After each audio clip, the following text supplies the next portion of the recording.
Warahmatullahi wabarakatuh. Gimana kabar teman-teman sekalian? Mudah-mudahan dalam keadaan sehat selalu. Nah, setelah kita sebelumnya sudah mengurai ya terkait dengan sumber-sumber yang dibutuhkan, ini saya coba review lagi. Ada 4 ya. Yang pertama adalah ChatGPT dengan alamat chat.openai.com. Ya, lalu kemudian yang kedua ada app Pictory.ai. Ya, lalu kemudian yang ketiga adalah ttsfree.com atau ttsprosa.ai. Yang keempat adalah freeconvert.com. Nah, kita akan melakukan uji coba satu per satu terkait dengan sumber-sumber ini agar pada akhirnya nanti kita bisa membuat video dengan tools artificial intelligence yang kita pakai. Oke, kita sekarang akan masuk di yang pertama.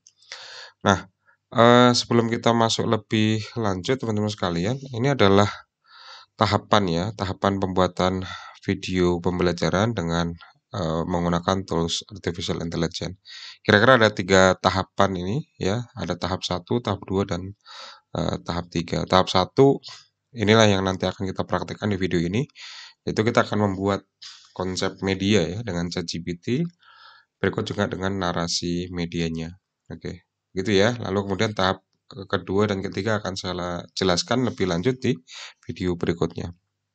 Oke, saya akan buka browser saya, Opera. Oke, nah untuk bisa membuka ChatGPT alamatnya adalah di chat.openai.com ya, seperti ini chat.openai.com/chat. Begini juga sudah cukup ya.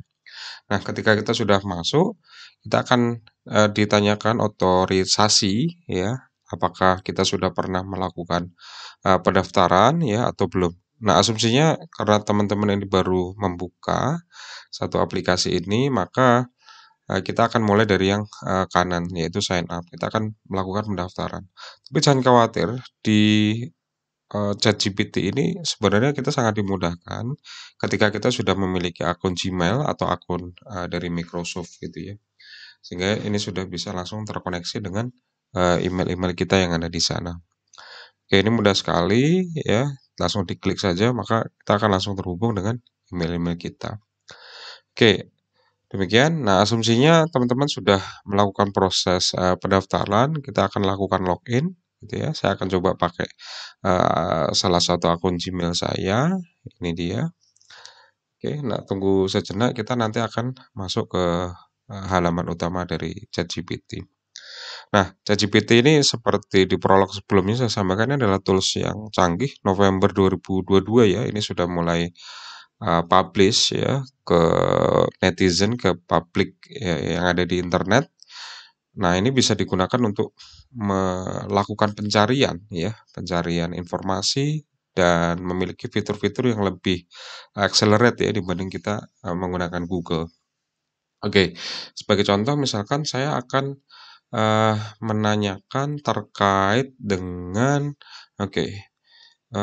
kenapa Jakarta diprediksi akan tenggelam misalkan. Nah ini, jadi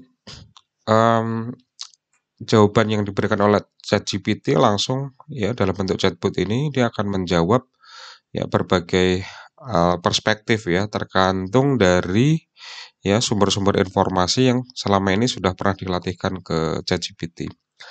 Nah, sebagai informasi bahwa ChatGPT ini menurut developernya dia merupakan machine learning yang memang dilatih terus-menerus ya dan memiliki data input ya sampai dengan di tahun 2021. Sehingga kalau kita ingin menanyakan sesuatu yang lebih dari tahun 2021, tahun 2022 dan seterusnya, maka biasanya ChatGPT akan memberikan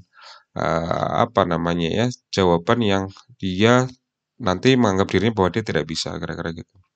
Nah ini jawaban dari pertanyaan saya yang pertama.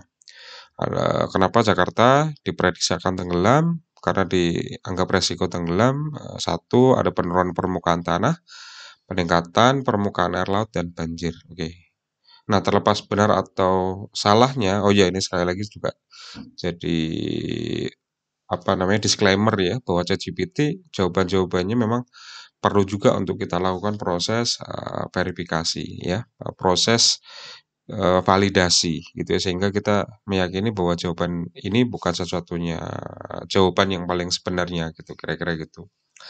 Oke, nah berhubungan dengan, video pembelajaran kita, nah saya juga akan meminta ChatGPT terkait dengan, ide misalkan ya, berikan 10 ide konten video pembelajaran yang menarik.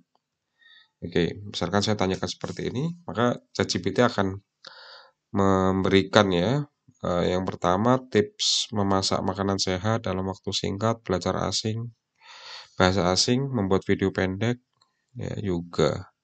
Oke, jadi, ini umum sekali sih ya, sampai dengan investasi juga dia ada. Kalau teman-teman minta 20 ya dia akan ngasih 20, seberapa banyak ya permintaan dari yang kita tuliskan di situ gitu. Nah, misalkan, teman-teman akan memilih salah satu dari yang ada di 10 ini. Oke, misalkan kita akan oke, nomor 8 contohnya ya, ini saya kopas dulu, menjelaskan konsep sains dan teknologi yang rumit dengan cara yang mudah dipahami. Ini saya copy gitu kan. Lalu kita bisa lakukan pertanyaan yang menguji dia dengan, maksud yang lebih dalam. Misalkan gini, buatkan narasi, video YouTube dengan judul yang sudah tadi kita kopas, kita copy, kita pastekan di sini, gitu kan. Judul menjelaskan konsep sains, bla bla bla. Oke. Nah, dengan batasan 1000 karakter. Nah, ini biar tidak terlalu banyak nanti ya jawaban dari ChatGPT-nya. Maka kita akan tunggu sejenak. Ini apa? Balasan only one message at a time. Oke, ini kita disuruh nunggu, tapi ini coba saya copy dulu ya. Saya akan buat new chat atau saya akan refresh saja. Sintaks pertanyaan tadi sudah saya copy, kemudian saya paste di sini ya. Oke, saya enter lagi. Oke. Nah, ini adalah narasi video YouTube yang sudah dibuatkan dan di-generate oleh ChatGPT. Jadi mulai dari halo semua, pernahkah kalian mendengar terus gitu ya. Ini bisa dibaca verbatim seperti yang sudah dituliskan oleh ChatGPT, atau kita juga bisa melakukan proses editing berikutnya ya sesuai dengan keinginan kita. Oke, begitu ya teman-teman semua. Ini adalah pengenalan tentang bagaimana menggunakan ChatGPT. Seiring dengan perjalanan waktu, saya yakin perintah-perintah ya atau pertanyaan-pertanyaan atau instruksi yang kita berikan kepada ChatGPT nanti makin hari makin lebih advance gitu ya daripada sebelumnya. Demikian video ini, kita akan lanjutkan ya di video berikutnya. Untuk pada akhirnya kita akan mengenerate satu video pembelajaran ya berbasis artificial intelligence. Baik, semoga bermanfaat. Bye bye, sampai ketemu lagi. Semoga sehat selalu.